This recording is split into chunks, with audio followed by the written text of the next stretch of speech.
दंड भी। संसार में जो स्त्रियां अपने पतिदेव को डांट के चुप कराती है ना, तो बच्चा कहता है तुम चुप रहो, मैं बोल रहा हूं। बच्चा कहता, क्यों कहता है? उसका कारण है।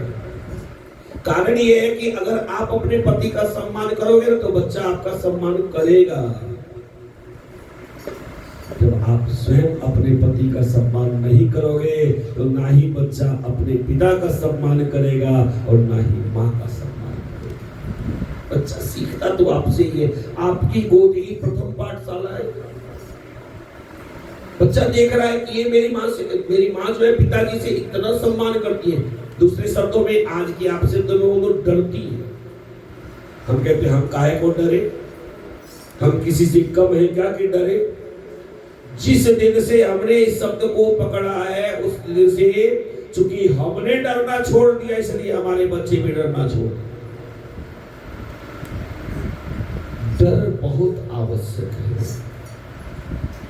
जीव अगर अपने जीवन का सर्वांगीण विकास करना चाहता है, बच्चों का विकास करना चाहता है, तो जीव के जीवन में डर होना नितांत आवश्यक है।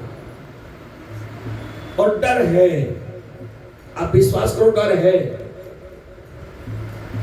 आपने केवल डर का रूप बदल दिया है। हमें पिताजी से डर नहीं लगता, हमें माताजी से डर नहीं लगता, लेकिन ऑफिस में जाते हैं तो बॉस से तो डर के रहना पड़ेगा कि नहीं रहना पड़ेगा? एक सेकंड के अंदर, क्योंकि इसलिए बता रहा हूं क्योंकि मेरा यह अनुभव है, व्यक्तिगत अनुभव है। जिसकी जितनी ज्यादा ऊंची सैलरी, उसको उतना ही ज्यादा डरना पड़ता है। और एक बार जो हमारे बॉस होते हैं, केबिन में बुला करके और जो खटिया खड़ी करते हैं, फिर उसके बाद सारा तीर्थ एक बार में ही दिख जाता है। जो नौकरी करते हैं उनको खूब अच्छे से पता होगा, चाहे सरकारी नौकरी करिए चाहे प्राइवेट करिए। जो व्यापार कर रहे हैं उनको भी डरना है। कैसे डरना है? कहीं नुकसान ना हो जाए, कहीं छापा न पड़ जाए। तो डर के तो हम सब जी रहे हैं। एक से डरना शुरू कर दो, फिर संसार में किसी और से डरने की आवश्यकता नहीं होगी। आप डरो मुरली वाले से, आप डरो कृष्ण कन्हई से, और जिसने श्री कृष्ण से डरना सीख लिया, उसे संसार में किसी और से डरने की आवश्यकता नहीं है। हम डरते ही इसलिए क्योंकि हम लोगों से डरते हैं। जिससे डरना चाहिए उससे डरते ही नहीं है, तो उससे डरना शुरू कर दिया तो हमसे गलती नहीं होगी। आज मैया निरुत्तर हो गई, मैया के पास कोई उत्तर नहीं। भगवान ने एक आवाज में चुप करा ली। जब जान गई कि बच्चा मानेगा नहीं, जाएगा जरूर, कहा ठीक है दूसरे दिन चले जाओ। भगवान ने कहा चलो दूसरे दिन चले जाओ, इतना मालूम। अब वो रात भर मैया यशोदा सोई नहीं है। उनकी हालत ऐसी हो गई है जैसे किसी माँ की बिटिया का विदाई होने वाला हो। समझ रहे?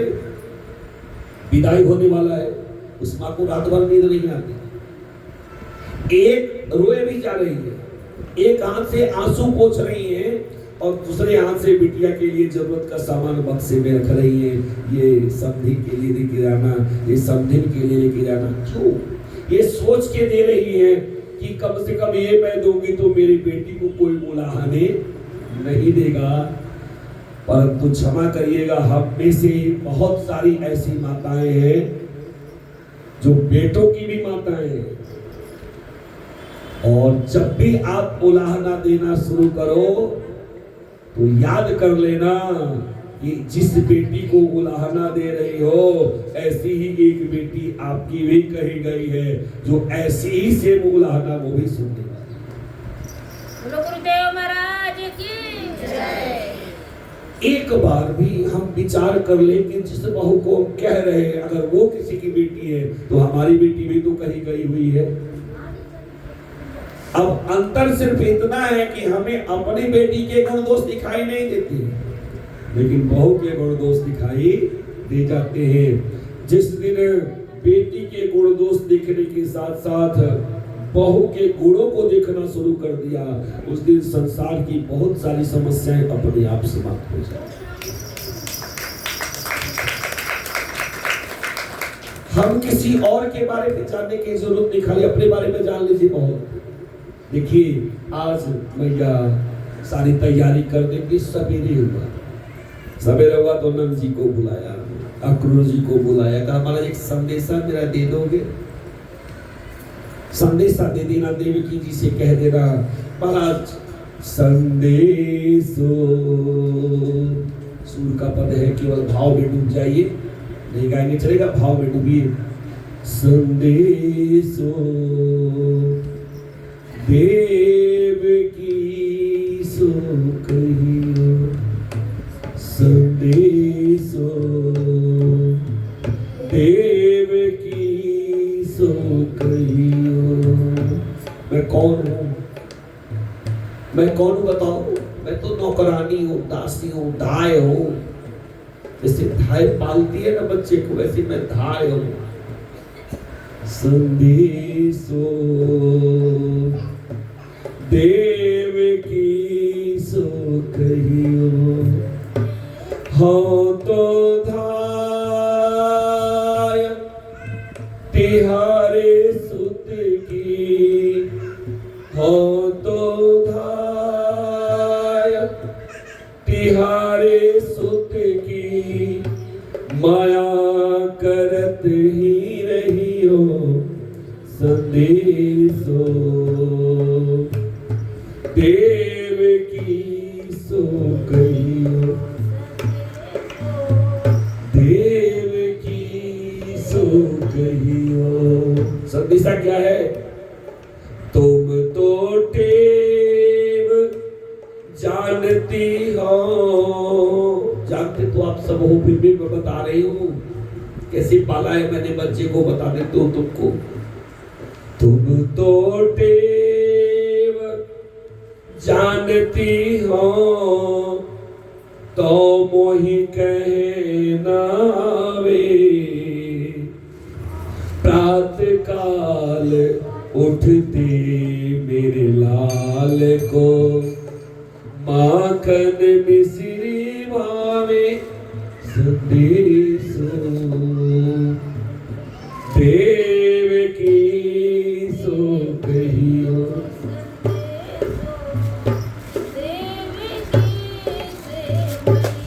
वास्तव में जैसे ही मैया यशोदा ने कहना शुरू किया, तो जैसे जितना मैया यशोदा रो गई, हमारी तो भावनाएं शून्य हो गई है जी। हम लोगों को वो भाव, एक बार आप मैया यशोदा बन के हो, आप सब लोग केवल बनो, आज के समय के लिए बन जाओ। एक बार अपने आप को आप मैया यशोदा की तरह रख के देखो, तब पता चलता है जब बच्चे को पाला पोसा बड़ा किया और बच्चा आपको छोड़ करके कमाने के लिए विदेश चला जाता है, उस समय आपको मैया यशोदा कैसी होती है, क्या उनके मन का भाव है, उस भाव को महसूस करो। क्या स्थिति होती है उस समय जब बच्चा चला जाता है, हमसे दूर चला जाता है, अपने बच्चों में रम जाता है, और माँ अकेली घर में बैठी इंतजार कर रही है, बच्चा आएगा, बच्चा आएगा, बच्चा आएगा।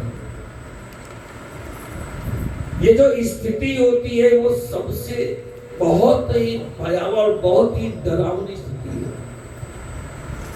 जब घर से निकलने लगी, गांव से निकलने लगी ना अपने पत्नी बच्चों को लेकर के, तो एक बार जरा पलट के माँ की तरफ देखना, एक बार जरा पलट के देखना कि उनके मन में क्या। सब चले आते हैं अपने अपने बच्चों को लेकर, वो माँ कहाँ जाए जिसने अपना खून पसीना करके उसको जमा किया होगा सबको, वो कहाँ जाए? इसको तो उसी घर में रहना है। और हम इतने निर्दयी हो जाते हैं, विदेश में रहने वाले बच्चे, देश में तब तो चलो ठीक है, विदेश में रहने वाले बच्चे इतने निर्दयी कभी कभी हो जाते हैं कि सालों तक माँ कैसी है इसके विषय में पूछने का समय नहीं रहता। सोचते पैसा तो भेज रहा हूँ, अरे धिक्कार है, आग लगे ऐसे पैसे को जो माँ से बेटे को दूर कर दे। पैसे भेज रहे हैं, नौकर के सहारे माँ जी रही है, नौकर सेवा कर पाएगा माँ की नहीं। नौकर ने मां से जन्म लिया है कि हमने लिया है? एक बार जरा विचार करिए, उस चीज को सोचिए, महसूस करिए कि हम कहां पे हैं। मैया जैसे रोए जा रहे वैसे भगवान पकड़े और पकड़ के ऐसा लिपट के रोना शुरू किया है, ऐसा लिपट के रोना शुरू किया। अक्रूर जी महाराज थोड़े से भ्रमित हो गए।